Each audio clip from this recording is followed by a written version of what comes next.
6 different health conditions, and your doctor will send you to 6 different specialists without fixing the one root cause that all of these things share.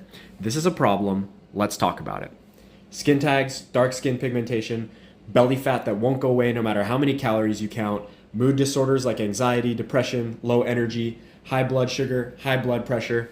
Your doctor is not telling you that these are related, and it's not because your doctor's a bad person, it's because they don't know. Spend 60 seconds with me and you will understand more about this than 99% of the population. And if you don't want to watch the whole video, I'm putting a cheat sheet on how to fix it in the caption. These are the classic signs of something called insulin resistance. Insulin is the hormone in your body that determines how you use the food that you eat. So when you eat carbohydrates, your insulin goes up and it helps you process those carbohydrates into energy.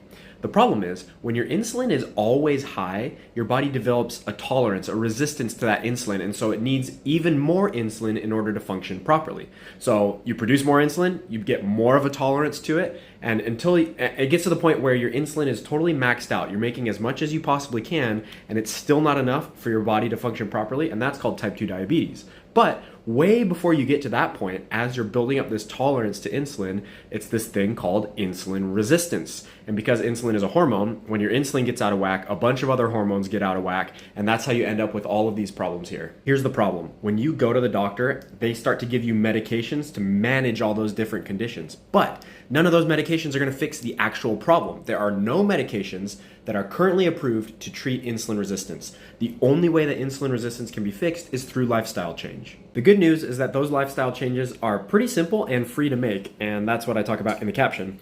The bad news is, for most people, it's really hard to do it consistently and sustainably. So I use a couple of natural supplements that just make it a little bit easier.